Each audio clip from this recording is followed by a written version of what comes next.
Hi, I'm Daryl, and this is my final presentation for ITP 251.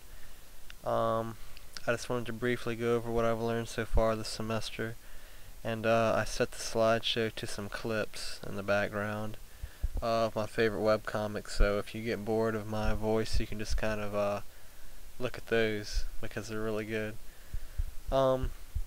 First off, I guess, mainly what I learned a lot, but what I mainly learned is that there's a whole lot that goes into implementing a new system, or really anything for that matter, even small implementations. There's a whole lot of thought that goes into it. Just the beginning plans alone, just in relation to the time scope, it's huge. It's way bigger than I thought it would be. It's enormous. The amount of checks that go on, there's so much thought and so many processes that go on. Just in the initial planning phase, just laying out a rough draft, brainstorming, I guess. There's so much that goes on. It seems redundant at times, but the feedback is essential too. And I kind of had an idea of that before, but it just kind of really, set it in stone how important feedback is to users. And like I said before, some of the checks seem really redundant, but it's just all part of the planning phase. I'd really underestimated the planning phase previously before I took this class, but it seems like 90%, or at least 80%, is just planning and everything, and then the other 20% is the actual implementation. And it really just it puts a big emphasis on the background information, what we as the developers have to go through, what a lot of users never see that goes on behind the scenes. They never really have a appreciation for, and they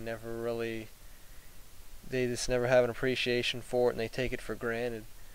When they have a new system and when they see a new system being implemented, the only thing they see is just the final product. They don't see all the work that goes in on our part, and they probably never will. I never knew about it.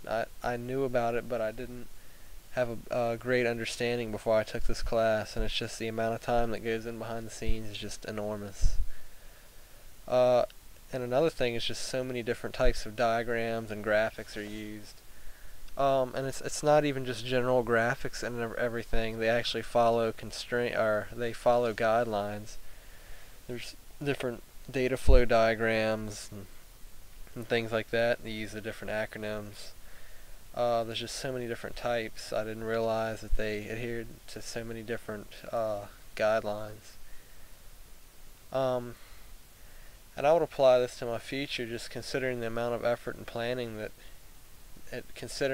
talking in terms of this class, the amount of effort and planning that goes into implementing a new system.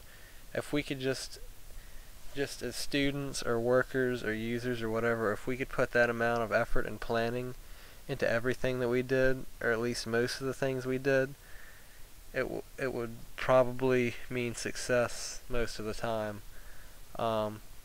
Because after going through this book and going through all the lessons and seeing all the precision planning that goes into these projects, and the success that they have with all of this planning, it should be obvious that the planning should go into everything we do, without being obsessive. We don't need to put a ton of planning into going out to the grocery store or something.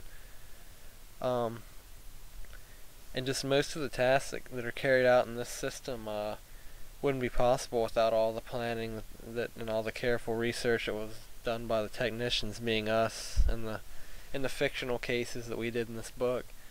It's just, I never really put, even through high school and even through most of my college and when I'm transferring to UMW, I've never put a lot of emphasis on planning, but I think you could definitely draw parallels between real life, the real world, and some of the cases that were presented to us in this class, because it really draws an emphasis on the planning, hence the name of the class.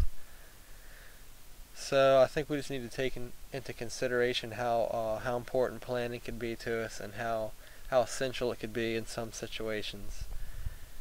So that's what I learned this year, and thanks for tuning in. Hope you enjoyed the presentation. I kind of distanced myself from the PowerPoints that I've been doing all year, so hopefully this was a little more accessible or a little more exciting to you guys and Professor Sutton. I hope you enjoyed it, and even if my voice got boring, for nothing else, I hope you enjoyed it for the comics. Thanks again for tuning in.